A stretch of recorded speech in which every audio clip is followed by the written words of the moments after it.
You must defeat the copy to control the elemental power held within the bracers, Your Highness," said the distorted voice. Hunter looked around, and his smile grew larger, and he jumped high into the sky. Hunter floated high above the clouds and saw white all around him. "So, I am still in the void. I wouldn't want to destroy a real field with what I'm about to do." Hunter aimed his body downward, his arms to his side, and he dropped like a rock back to the field. Jets of fire shot from his hands and feet, which boosted his speed tenfold.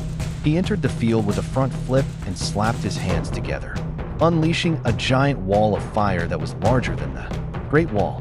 The flame wall burned the ground.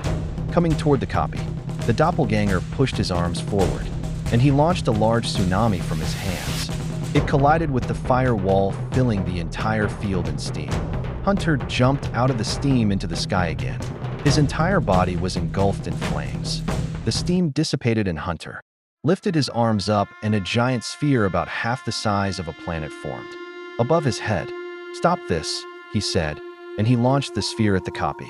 The imposter Hunter started to sweat as he saw the ball of fire. He took a deep breath and wiped his brow with his right hand, and he squatted low to the ground. The sweat from his head morphed into a tiny orb that rapidly grew to the size of a softball.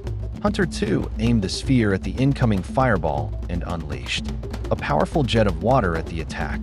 The two attacks collided, sending out shock waves that caused the ground to crack. Hunter, too, then started to push the ball back. Hunter's eyes started to glow, and fire engulfed his arm. Hunter balled his fist and punched out a giant flame fist. The flame fist collided with the ball. The extra attack caused the imposter to break his attack and fall to his knees. The two attacks crashed into the field and left behind a field of flames. When Hunter landed on the ground, the fires died down. The copy stood with half of its body gone and the other half with severe third-degree burns on his arm and leg, and on half of his chest.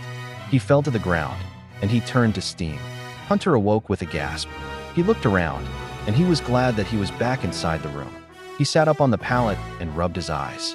The door to the room opened up, and a firelight filled the darkness. Tatiana stood in the door, a black oil lamp in her hands. "Oh, you are awake. Good. Whenever you are ready, come on and get some food." Tatiana turned around and walked away. Hunter stood up and stretched his sleepy body. He let out a yawn, and he started to bounce up and down on the tips of his toes before he followed Tatiana. He walked up the stairs and opened the door. He took a huge breath of the cool night air.